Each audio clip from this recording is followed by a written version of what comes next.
Hello, welcome to Claret and Blue. I'm Dan Rolinson, joined here by John Townley as we build up to Spurs this week. Premier League football is finally back. Before we get into this episode, I would like to plug our recent content. Over the weekend, we released a video where we built the ultimate Aston Villa footballer, which was a bizarre 30 minutes or so, but good fun while we got through the boringness of an international break. And earlier this week, on Monday, I spoke to John McKenzie, which is one of my favourite episodes we've done for a long time, a real kind of in-depth chat about the tactical genius of Unai Emery. And if you missed that, you can go back on the channel and find it. Trust me, it's well worth 45 minutes, an hour of your time. However much you can listen to it, you will learn something, I'm convinced. Today, we're going to be talking about the Champions League again, because why the hell not? Villa are so good. We're in this conversation, so we might as well make the most of it. So this is our 6 reasons why the other big 6 clubs should be terrified of Aston Villa. Before we get into those, though, how are you doing? Yeah, doing fine, thanks, Dan. Looking forward to Sunday. It's been a long international break, but last one now, isn't it? I don't know, yeah. A lot of games coming up for Villa now, thick and fast, as it has been for the last 3 months anyway. But yeah, nice to see the end of the international breaks now. Let's get into this discussion then. Here's 6 reasons why we think Aston Villa should be serious contenders for the Champions League. You'll realise that I've phrased that 3 different ways already in this first couple of minutes. I don't know what the title is, but it's going to be something like that. Reason number 1 is because of the form we've shown over the last 12 months. And we all know the stat about the calendar year, how Villa have done in 2023. And we've spoken about this since there was 20 games in 2023 or 25 games, because it just goes on and on and on. We're now at 34 Premier League games in 2023 with 68 points. A nice, clean, easy to work out 2 points per game for Unai Emery. And in that fictional league table of if it was done on calendar years, Villa will be 3rd currently. Yeah. No need to worry about whether 5th is a Champions League place. We're firmly inside the top 4 in 2023. So that is reason enough to say that Villa can do this over a consistent long period of time. Yeah, 3rd in the league table this calendar year, and that's only behind Arsenal in 2nd on a couple of goals as well. So yeah, it's been a remarkable year under Emery. I mean, firstly, what we would say is that only time will tell if Villa can compete for the Champions League. But the kind of premise of it is that Villa should be taken seriously in the conversation, because, you know, it's been 3 months to the start of this season that Villa have played well, yes. And I think a lot of people are kind of, taking notice of the work that Emery's done and how Villa are playing. I think, to be fair, after that West Ham game, as we said after the match, it was the only Sunday kickoff, and it was the only game that Sky Sports was showing, and it was the only game that people could talk about. So I think people kind of, sat back and really saw Villa for what they were. But yeah, it's over 12 months that this is how it's been going. Villa have, said previously, Emery has added layers of complexity to the system that he's playing as well. The players are only getting better. But yeah, over the course of 34 games, which is, near enough a whole campaign, there you go, there's your proof. So that's why Villa do need to be taken seriously, because we're above all of the teams, bar 2, that, you'd expect to be up there. Only City and Arsenal, who were competing for the title last year, have, or are above Villa in that specific table. 12 months, work in terms of a body of work of Emery, that needs to be respected. And after 12 games this season, it's 4 more points than Newcastle as well, which isn't a lot, but it just shows that Villa have made the start that can be sustained. I do believe that. So, yeah, we'll go on to talk about European football and whatnot, but yeah, over the 12 months in terms of the league, Villa they're right up there. This isn't us saying that Villa definitely are going to do it. It's just, as you said, when there was something on Sky Sports last week about Villa's chances of winning the title, and it was 0.1%. I'm not saying that we should be any higher than that for that, but when they do the same kind of thing for Champions League qualification, I'd imagine Villa will be one of the lowest percentages to achieve that. Whereas I think Villa should be taken more seriously. That they've got as much of a chance as 4 or 5 teams that are going to be wanting to get into that top 4. I think you've got Man City, and then 2nd to 7th, I honestly think could finish in any order. I'm not saying that means that Villa are going to finish 2nd, but I don't think there'll be a great deal between 2nd, 3rd and 4th. And then 5th, 6th and 7th. Yeah, I think that's probably about right. And we're kind of putting ourselves here to get shot down when we play Spurs, City and Arsenal when they come in. 3 of the 4 games coming up, which, could alter the table. But ultimately, Villa, again, we've shown that over the course of a year that we're that good. We've got 21 wins this calendar year, which is our joint most in the Premier League era. And we have Sheffield United and Burnley still to come at home. So I'm sure we'll break that. So again, there's another point to suggest that, this isn't just Villa on a decent run of form. It's since Emery walked through the door, pretty much. Yeah, it's very positive. And I think apart from when we lost, so since when we lost those 3 games back in February, which is a long time ago, I think Villa have bounced back from either drawing or losing with a win every time, apart from when they lost against Man United and Wolves. Yes, Villa are very consistent, but also if they do, come unstuck in any game, they usually respond. And we've seen that this season as well, haven't we? Yeah, I totally agree. And that brings us nicely on to point number 2, which is that, and again, when we did 5 reasons for European football last season, and it was like Emery's cooking and all these kind of things. The things that I've got written down here that I'm going to say may not be what I put up on screen when I come to edit this.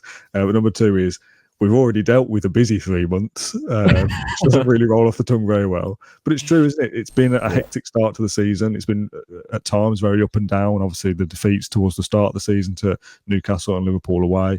The European campaign didn't get off the way that we thought it was going to. But since then, it's been pretty much all rosy, hasn't it, besides that Nottingham Forest defeat a couple of weeks ago. And we mentioned how we've got Tottenham, Man City and Arsenal coming up, and Bournemouth as well thrown in there, which I know that they've got 9 points, but it's still in that period of games. As much as that could shape the table in the sense that we've not got the points we wanted to, and we've lost a bit of a ground, and we're kind of forgetting about Champions League football, and it's just about the top 6, top 7 instead. You can flip that and say, well, if we pick up points against those 3 teams, well, Villa will look in a brilliant position. The way they've handled with this start to the season so far sets them up nicely that, well, if you can get through that, use that to get you through the next section of the season and then the next section. I mean, you could put it another way and say that, there's every chance that Villa could, lose both of those games, maybe draw one, I don't know. But you don't doubt that Villa will then just come back and then win 3 in a row, 4 in a row, something like that. Again, because it's a huge sample size, 1 year, 34 games. Again, it's pretty much the course of a season. So we're not just talking at the start of this season, are we? That's what it keeps coming back to me.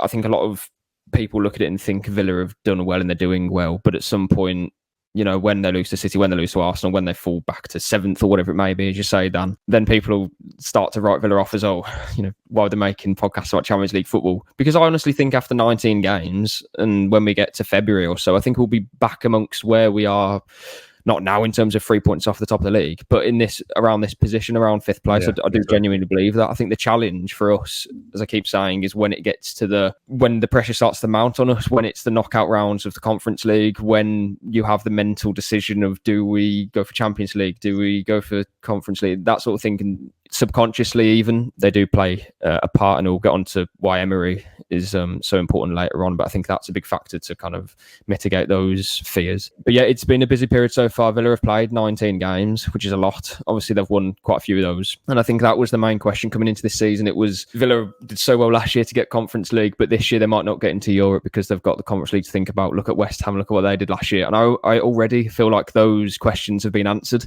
in the space of 12 games or so. I don't think anyone's putting Villa, if you look at the kind of a neutrals table predictor before the start of the season, you'd probably put Villa about 8th maybe, or 7th, something like that. But now you are definitely putting them in the top 7, top 6. So it's been a very good, start to the season, and I do think Villa can sustain it, because again, it's been 3 months now, and those questions that were asked at the start of the season, I don't think are being asked anymore. And Emery as a manager is 17 years now straight in Europe. So it's been a very hectic schedule so far. So I think those questions already being answered. Number 3 on our list is simply firepower. Goals win games, don't they, John? The old cliche goes, if Villa are scoring plenty of goals, they will tend to win plenty of games, as that's been the case so far this season. 29 goals in the Premier League so far, second only behind Man City. 23 of those, I think, at Villa Park, which is unbelievable. It does tell us that we need to fix up our away form a little bit, and I think if we are to achieve Champions League qualification this season, that is going to have to happen. But I back Villa to win as many as, 15 games at Villa Park? Maybe that will stand them in good stead to at least finish in the top 7. So Villa don't need to fix up massively in the sense that they need to be winning. Now, we've won 6 out of 6 at Villa Park, haven't we? I'm not suggesting that we need to have won 6 out of 6 away either. But if you win 3 out of 6 and draw the other 2, you're picking up plenty of points home and away, and that should be enough to then comfortably get into the top 4. Yeah, I think the point that you make is bang on. Villa's away form is something that has to be fixed, and we don't need to go to Tottenham and win to finish in the top 5 this season. We don't. Yes, it would be nice to do that. It'd be a fantastic result. But Villa needs to go to places like Bournemouth and win. I think that's that's the message. Every team that is going to finish below Villa, you need to go to those places and put up a fight. And being turned over by Nottingham Forest, that isn't the recipe for Champions League football. Clubs that finished in the top four previously, yes, they can drop points every now and again. Liverpool do it away to Luton. They could have lost that match in the end, and that was only after the Villa lost against Forest. But Liverpool won't lose many on the road this season, and their home form will be strong, like hopefully Villa's will be as well.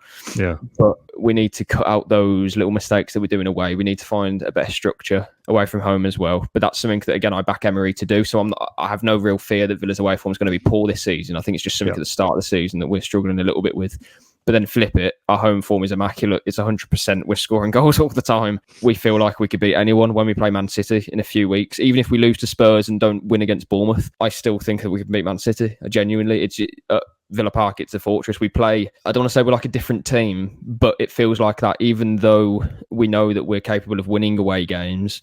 We're not horrific on the road. It's not like that, but at home we're just that good, and we have so much confidence. So yeah, that's why it's again another factor why we can definitely get Champions League football, or at least compete for it, because you need your home ground to be a fortress. No one makes Champions League football if they've got like a balanced home and away form. It's always going to be their home form that's better, unless you're winning the title. But if you're finishing fourth, then you need to be picking up points away from home as well, and that's Villa's challenge. Number 4 is that we've sent statements this season already. And the two I'm thinking of in particular are West Ham and Brighton. Now, obviously, you can look at those from the scoreline perspective. We scored a lot of goals against both sides, convincing home victories, which is obviously what you would define as a statement kind of game. But for me, if Villa, just forget, I know this video is about how we should be taken seriously for the top 4. Forget that for a second and let's just widen that to the top 7. Now you've got your traditional guys that are going to be in there. Man City, Liverpool, Arsenal, United are always up there somehow. Newcastle United. Spurs this year have been better. There's 6 already off the top of my head. That second kind of cluster of teams that are trying to get into that group we expected were to be Villa, Brighton and West Ham. You can maybe throw Brentford in there as well, but if there's kind of a secondary group underneath those powerhouses, let's face it, it was those 3. So to beat them, yes, they're at home and we've still got to play them away, but to beat them in the way we did and dispatch them, and you come out of those games thinking, oh, we'll definitely finish above both of them. Like West Ham and Brighton could mount a charge and be up in that top 7 as well later in the season.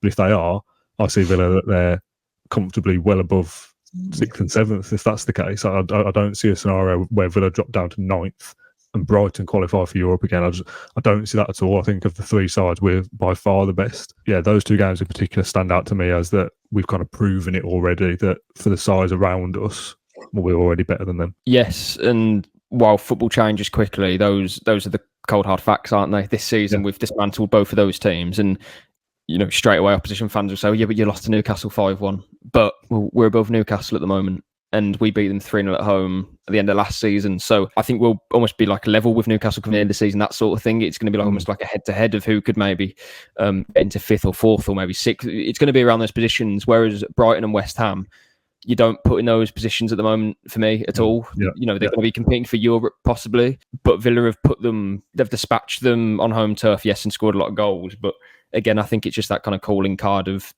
these teams are capable of competing against, other good sides. I think Brighton ran City relatively close away from home, and we know that they're a good team. We know West Ham can cause problems to most teams in the division, but Villa made it look easy.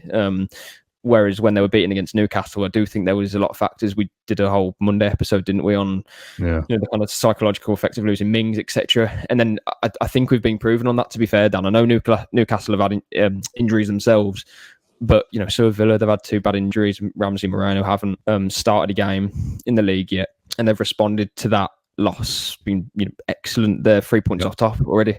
How many points are we in front of Newcastle? Was it 5 or 6, I believe, at the time of recording? So yeah, again, over the next few weeks, the table will chop and change. But again, the whole point of this episode is to say, here's why Villa should be in the conversation. We're not saying we're going to get it. In fact, I don't think we're going to get it if I'm going to put my cards on the table. I couldn't say, yes, I think we will, put it that way, because again, I need to see evidence that our players can handle that particular pressure. Last season, they handled the pressure by, winning the last 3 games of the season. Sorry, winning 2 and drawing at Liverpool in terms of last season, and then they went on that big run.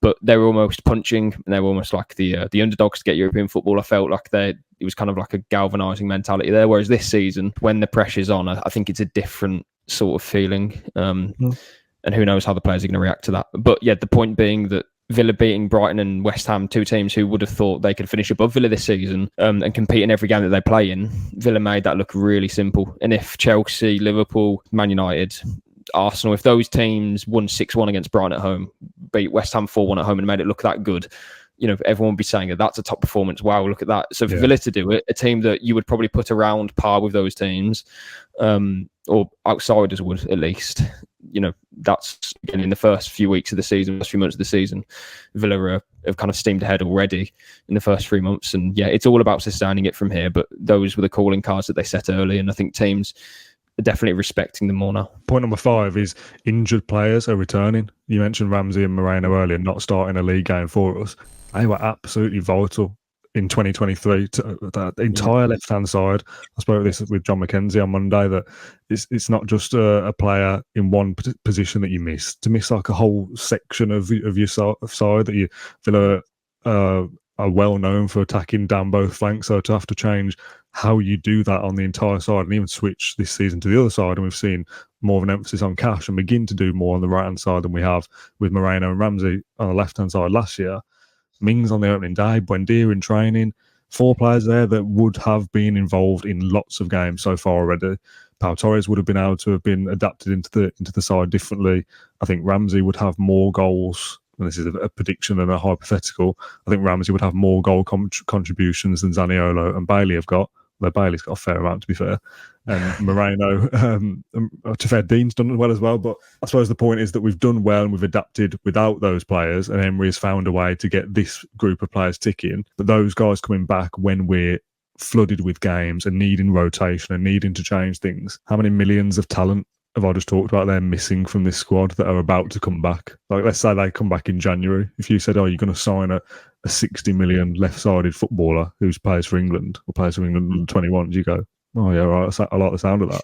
And that's effectively what it will be. Ramsey coming back will be a huge boost, as will Moreno. So that will allow us to play in different ways as well. So the fact that we've got this to this stage without them makes you think, well, what can we do when they're back? Not to be cringe, but it brings a smile to my face knowing that those 2 players are on the cusp of making this team even better.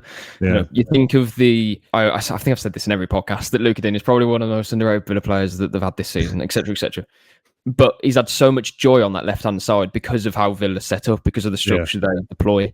Emery utilises even. God, imagine Moreno just buzzing around that left-hand side now, doing little 1-2s, having that much space, that much opportunity. Villa suffocate teams, especially at home, when you've got Torres and Konsa and Kamara playing as that 3, and then you've got pretty much wingers or fullbacks as your wingers. Moreno playing in that, giving the ball to Ryan. Oh, goodness me. I think I said the other week I had to read out the starting 11 because it just sounded so good, and I'm not going to do it again. No one likes to see people get injured or anything like that, but the Tottenham team is depleting at the moment, and Villa getting players back. I think other teams are suffering with injuries, Newcastle as well. I'm not sure when their players are coming back, probably the end of November, that sort of thing, which is about now. But yeah, Ramsey and Moreno they're so important for Villa, and who knows what Emery was kind of planning in pre-season about how he was going to utilise those players. We've seen how different Matty Cash is playing, how different Kamara is playing, Luiz. Those players have all been asked to do different things this season to the benefit of the squad. Yeah, the thought of Ramsey taking his game onto a new level, and how we're going to use Moreno again like we did last season, and having the opportunity to bring on a player like Luka Dean or Zaniolo or Bailey and those players as well, that it makes, it's so positive, and I'm so excited and so enthused by their returns. It's really, really important that those players are back for Villa. And again, you look after the games against City and Arsenal, I think Villa have a decent run of fixtures. I mean, as you'd expect, because the games that are coming up are quite difficult. But they have a nice run of fixtures there, I think, going into the kind of the festive period. And that's when Villa will need the squad. And yeah, to have Ramsey and Moreno back, 2 very energetic players and who have so much quality and so much to offer to the team. Yeah, it's... we're winning the league. The sixth and final point that I wanted to include on this list of why Villa should be taken seriously for their quest for Champions League qualification. Again, the title's changed as this episode's gone through. I'm going to say 2 words and not expand on it because I don't need to. Unai Emery. Yes. Yeah, I mean, again, we've probably spoken about him throughout the whole of the podcast, and we don't need to touch on it too much because I think we've kind of explained the whole point as we went. It kind of boils down to him, realistically, doesn't it? He's got the highest win percentage of any manager in the club's history. Kind of full stop after that sentence, I suppose. Where'd you go after that? It's mad, isn't it? Honestly, when we've done the podcast, obviously we do it every week, so the things we say change week by week, and we're only talking about 5 games, and then all of a sudden it's 10 games, and it's 15, and it's 25 under Unai Emery, and however many it goes by. We've talked about the 2 points per game thing. It feels like from pretty early on, because we've just got into that rhythm of winning pretty consistently all the way throughout this calendar year. And it was always like, and again, I could go back and find specific clips from specific podcasts if I wanted to, but I'm probably not going to have had the time to do that. But you could find us talking about, well, it's 8 games in 2023 and it's 2 points a game. That sounds pretty good, everyone. Let's see how far we can keep that going. And the fact that we're now 34 games played and it's still 2 points per game is still a nice round, even way to work it out. 34 games, 68 points. That is unbelievable. And everything we've talked about previously for the last 20 minutes or so all boils down to one man and giving him that power to just go and do his thing. And I'm really, really hopeful and got everything crossed that the board have given him so much power and they will get the results that they want Villa to be in the Champions League, and giving someone like Unai Emery the keys to your club. I feel like it's going to work. It can work. That's nothing's certain in football, but it can work. And that's, again, the whole premise of the video. We're not saying Villa are going to finish in the top 4. When I said we're going to win the league, we're not. Do you know what I mean? This is just that Villa are good, and here's why it's not, we're not bullshitting it. It's a genuine thing for outsiders, even though they probably can't believe it as much as we can't. It comes down to Emery, and the job is performed. As well, just quickly about European football. Again, I think if we are going to stumble, it will be because of the pressure that comes with the latter rounds of the Conference League if we get there. But Emery has worked in those competitions for, as I say, 17 years now of his career consecutively. He knows what to do between games, when to do his meetings, and when sitting in that lecture theatre or whatever they're in the cinema room, when is it too long, and when do they need to take on their nutrition, etc., etc. Like, there's so much to it. But yeah, there's no one else that I'd like to be leading the club at this point. John, thank you very much for joining me this afternoon to chat through 6 reasons why Villa should be taken seriously for the top 4 this season, or the top 5. It's been a pleasure to think hypothetically almost about Villa and the year ahead, but also with substantial evidence that we're pretty good. Get involved in the comments down below with your thoughts. Do you think we can qualify for the Champions League this year? Let us know down below. Thank you very much for watching this one. We'll see you soon.